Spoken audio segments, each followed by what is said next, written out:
going on, everybody? Welcome back to the channel. Today we are back on the Ram 1500. As you guys can see, it's right here behind me, and we've got a little bit of a frame job to do today, so let's get this thing up on the rack and get started.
Alright, so she's a little bit creased.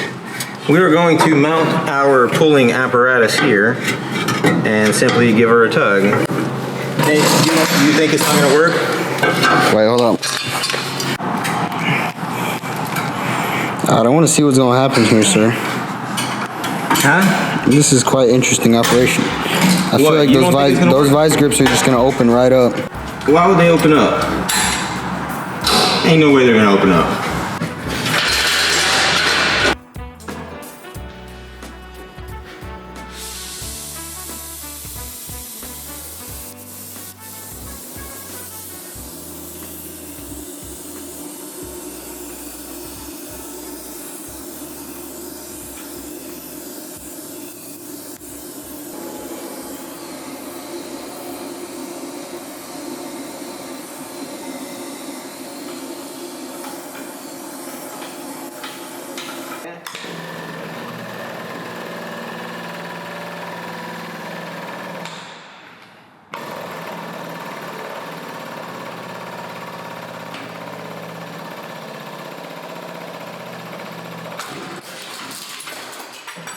What did I tell you, bro? What did I tell you?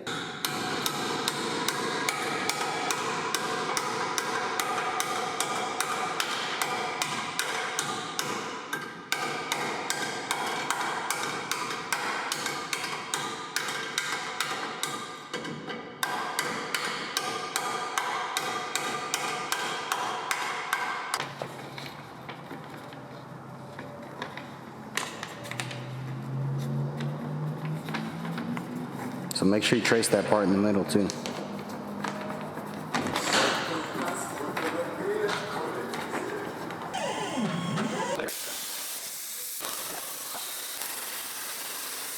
This is like baseball. You see the rug? Yeah, plastic. Yeah. It's better though, easier to clean. Yeah, that was right before Gina, wasn't it? No, it was after.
All right, so I got the right side frame rail all straightened out. I even went ahead and sprayed a little bit of paint on it. And if you look, Nate, hop up here. If you look down in there, it is completely straightened out. We got the entire kink out. Look at that. It's just absolutely perfect. It looks really good. Now we are going to move on to this side. This side is a little bit worse. This tab is bent a little bit worse than that side is, but I think it'll come out just the same. So what I'm going to do is I'm going to go ahead and straighten out this side first. Put this tab back where it needs to be, and then we'll straighten this out a little bit and bolt our pulling bracket onto that. Put a little heat to it, pull it out, and we will be ready for the bumper.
Yeah, we got the rails all straightened out, and I'm really happy with how these kinks came out. Everything straightened up real nice.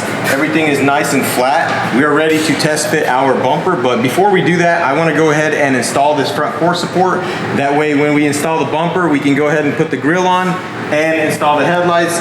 We also got a fender today from Ben, so huge shout out to V-Tune for letting us have that.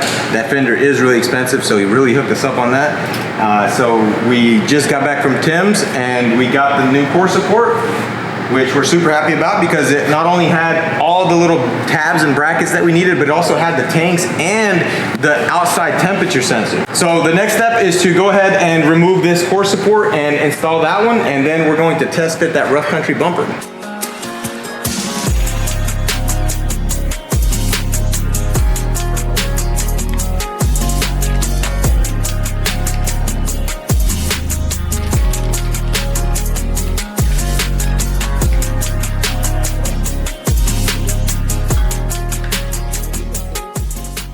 So we have a little bit of rust here, and Ez said that we should probably spray it. I wasn't going to, but I'd probably get a lot of hate comments for not doing it, so I think we're gonna do it.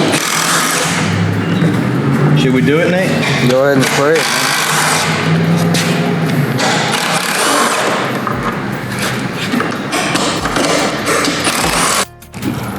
What you doing there, Yuri? What's that smoking liquid?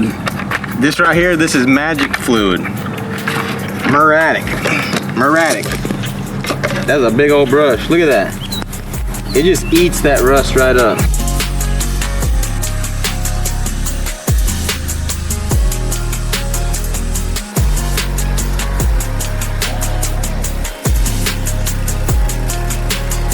Don't clean stuff like this, but since we want to tell people this truck was never wrecked, we want everything to look brand new.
Clean air filter in it? Look at that.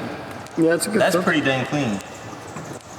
We need a intake air temperature sensor. Is that what it is? All right, so we got the ECU mounted, we got the air box on, we got the bumper on, we got the headlights on. Unfortunately, we do not have the grill. I did get a grill from Tim today, but I did not notice that it was a 2500 grill, so now we have an extra 2500 grill floating around. I don't even know what to do with it.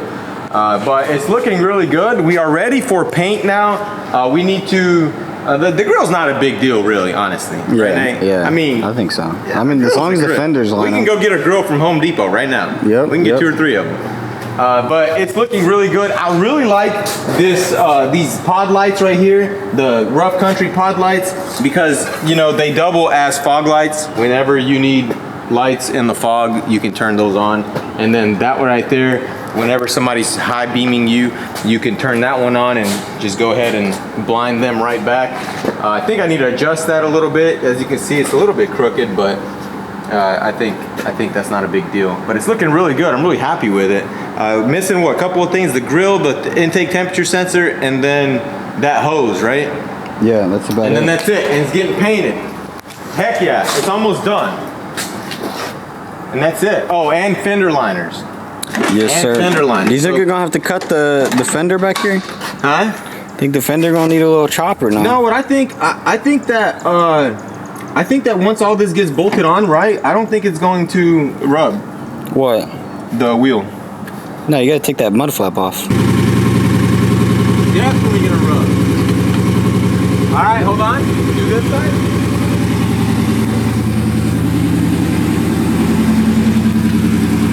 said these mud flaps gotta go. Yeah, I thought it was the fender liner rubbing, but it was those. The mud flaps gotta go. I'm surprised. Look, I'm surprised that man drove this truck around with them rubbing probably for a good, I'd say. Well, they look like they're new tires. I'd say there's at least 1,000, 1,500 on them. All right, so now that the truck is ready for body work, we are going to go ahead and move it away from the frame bay and put the Yukon XL up onto the frame machine. We've got a small little insurance job here to do. So what's even going on with this thing, Nate? I don't know. I don't know. Like some front end damage, huh? I guess so. Oh man, she's totaled. No, I'm kidding.